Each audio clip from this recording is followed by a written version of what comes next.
ये देने से कोई सचिन नहीं बन जाता। उसी तरह ड्रेस सिलवाकर पहनाकर स्कूल भेज देने से पिंटू होनहार नहीं बन जाएगा। अब जरूरत है कि माता पिता बच्चे स्कूल में क्या सीख रहे हैं उस पर ध्यान दें, तभी वक्त के साथ ये भी आगे बढ़ेंगे और हम भी। चाचा, हम तैयार हैं। क्या आप तैयार हैं? आइए हम मिलकर अपने बच्चों के भविष्य को एक नई उड़ान दें। आज हम पूछेंगे तो कल ये सीखेंगे। आइए जाने कोरोना वायरस या कोविड-19 से बचाव के लिए हाथ धोने की प्रक्रिया। सबसे पहले हम पानी लेंगे, हाथ को भिगोएंगे, फिर हम साबुन लेके झाग बनाएंगे। झाग बनाने के बाद अच्छे से हाथ धोने के लिए हमारे 8 चरण हैं, जिसमें सबसे पहला चरण दोनों हथेलियों को गोला करते हुए हम रगड़ेंगे। दूसरा चरण, इसमें हम बाएं हाथ की हथेली दाएं हाथ की हथेली के ऊपर रख के उंगलियों को फंसाते हुए रगड़ेंगे। इसी प्रकार दूसरे हाथ में दोहराएंगे। तीसरा चरण, इसमें हम दोनों हाथों की उंगलियों को फंसाते हुए रगड़ेंगे। चौथा चरण, जिसमें हम बाएं हाथ के अंगूठे को दाएं हाथ से पकड़ेंगे और गोल करते हुए रगड़ेंगे। इसी प्रकार हम दूसरे हाथ में इसे दोहराएंगे। पांचवा चरण, इसमें हम दोनों हाथों की उंगलियों को इस प्रकार फंसाएंगे और इसे ऊपर नीचे रगड़ेंगे। छठा चरण, जिसमें हम हथेली में हम दाएं हाथ की उंगलियों को गोल करते हुए रगड़ेंगे। इसी प्रकार हम दूसरे हाथ में भी इसे करेंगे। सातवां चरण, जिसमें हम कलाई को रगड़ेंगे नीचे की तरफ। इसी प्रकार हम दूसरे हाथ में भी दोहराएंगे। आठवां चरण, हम पानी से साबुन को धोएंगे। यह प्रक्रिया हम 20 सेकेंड तक अच्छी तरह से करेंगे। फिर हम किसी साफ टॉवल और टिश्यू से हाथों को पोंछ लेंगे।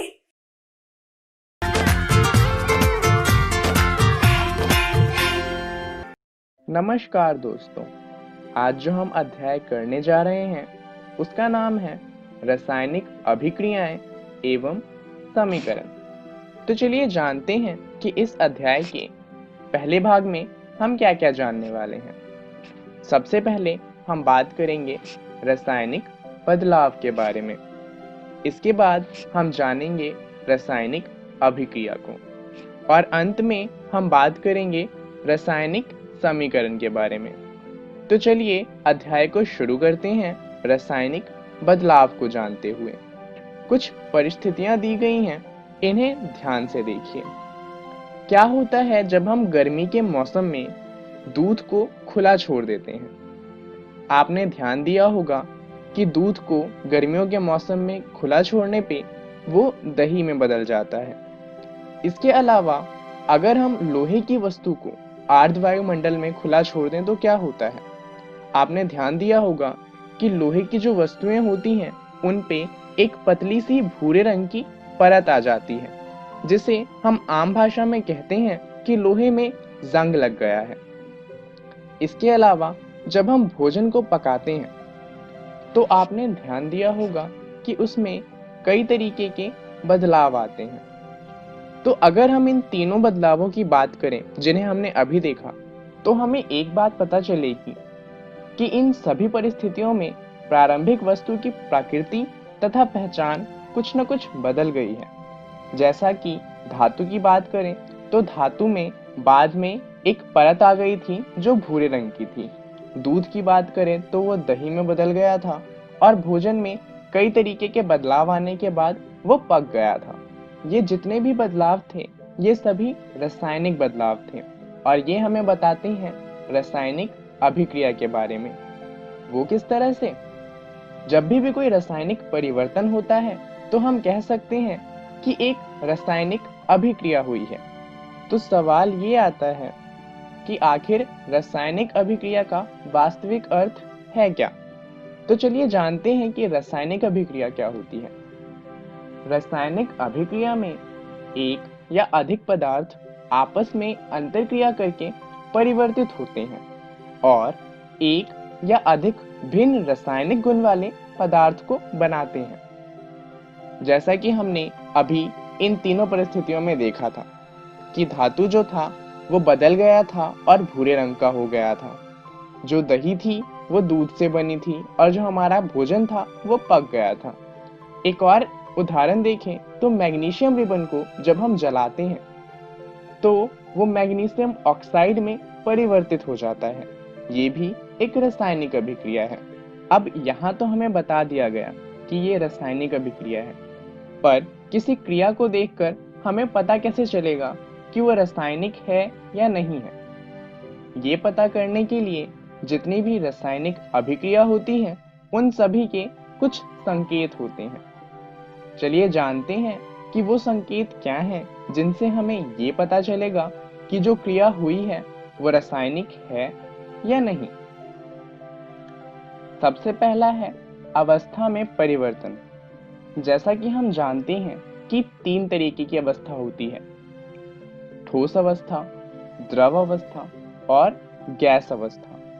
तो मान लीजिए कि कोई तत्व ठोस अवस्था में था और क्रिया के बाद वो द्रव अवस्था या फिर गैस अवस्था में परिवर्तित हो गया, तो हम कह सकते हैं कि जो क्रिया हुई है वो रासायनिक अभिक्रिया है। दूसरा है रंग में परिवर्तन।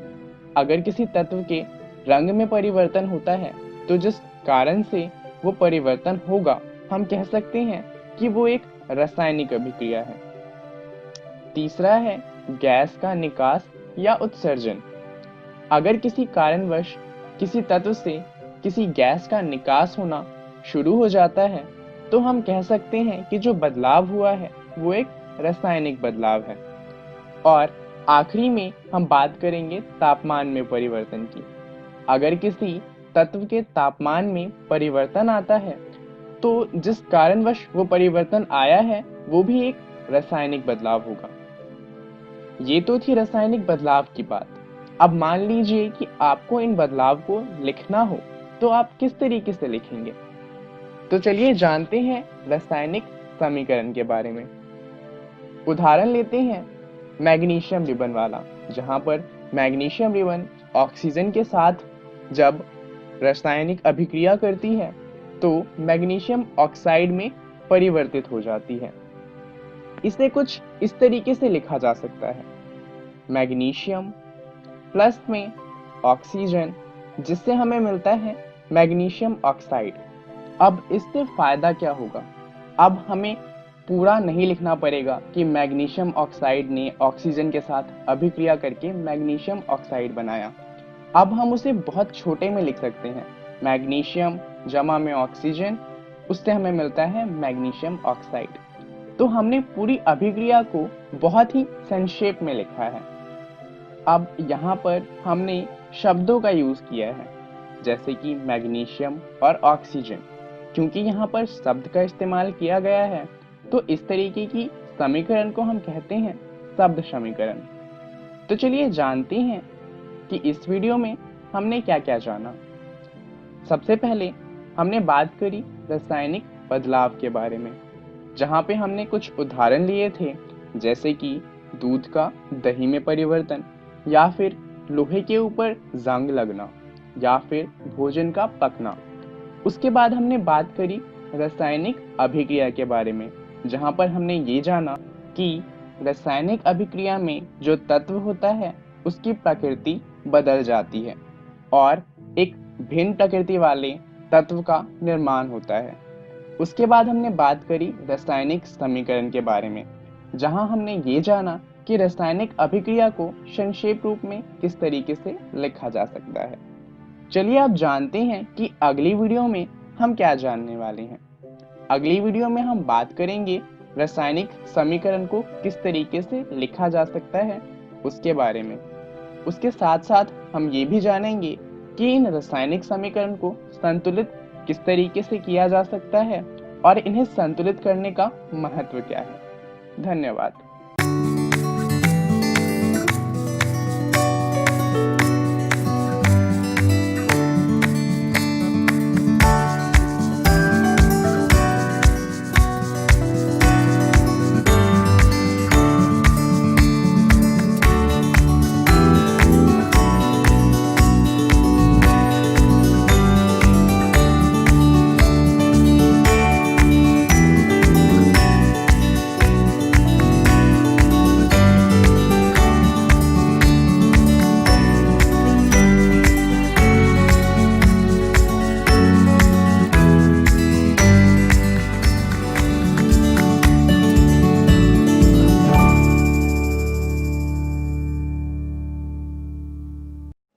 कोरोना वायरस जैसी महामारी से बचाव के लिए देश भर में लॉकडाउन है।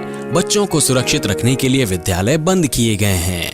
इस परिस्थिति में आपका मोबाइल ही आपका विद्यालय बन सकता है। जी हाँ, बिहार सरकार के शिक्षा विभाग ने यूनिसेफ और इकोवेशन के साथ मिलकर उन्नयन ऐप मेरा मोबाइल मेरा विद्यालय की शुरुआत की है।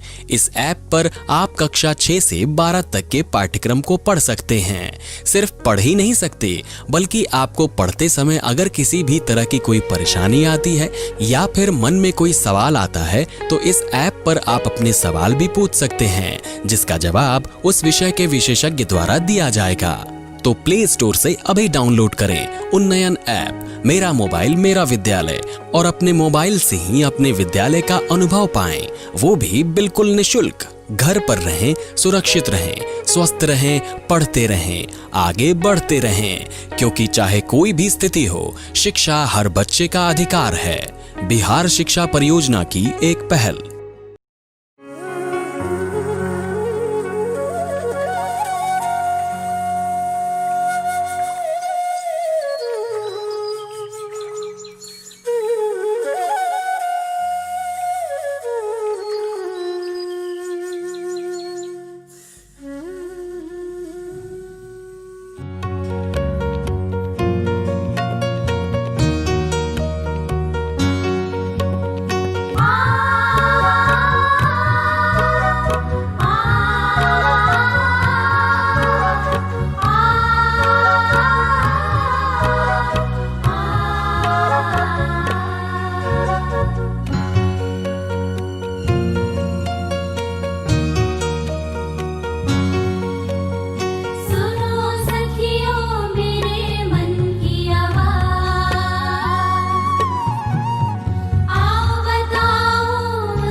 किशोरियां बनती हैं, किशोरियां फिर नारी बनती हैं।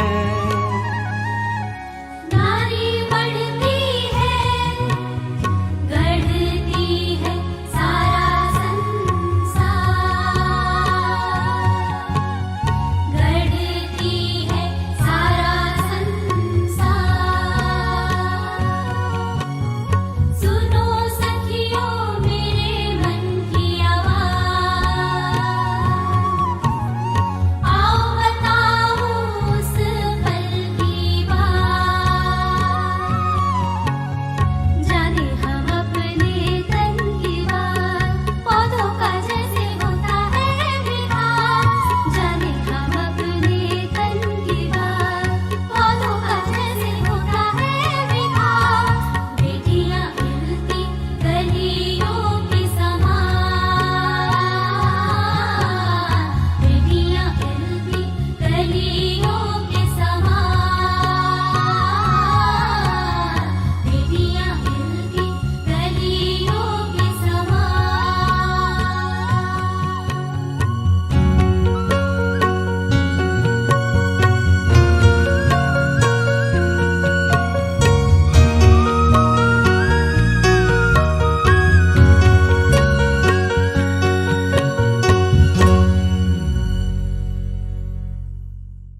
आशा करता हूं कि आज के एपिसोड में आपको जो भी बातें बताई गई हो, जो भी पाठ पढ़ाया गया हो, जो भी विषय पढ़ाया गया हो, उसे आप अच्छे से समझ पाए होंगे और जरूरी बातों को अपने कॉपी में नोट भी कर लिया होगा।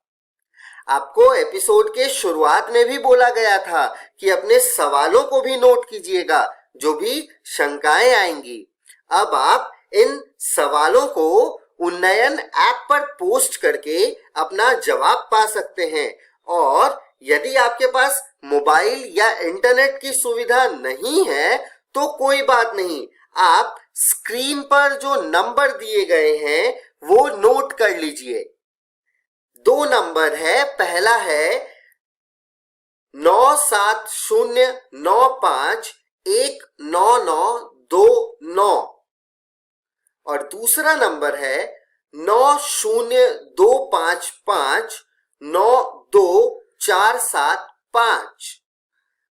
आप हमें ईमेल भी कर सकते हैं, ईमेल आईडी भी नोट कर लीजिए, biharunnayan@gmail.com, biharunnayan@gmail.com, biharunnayan@gmail.com।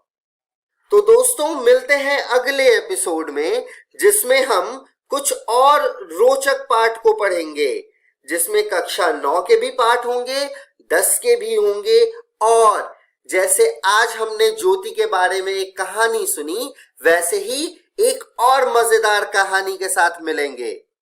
आज के एपिसोड में इतना ही। घर पर रहें, सुरक्षित रहें और पढ़ते रहें। बाय बाय दोस्तों।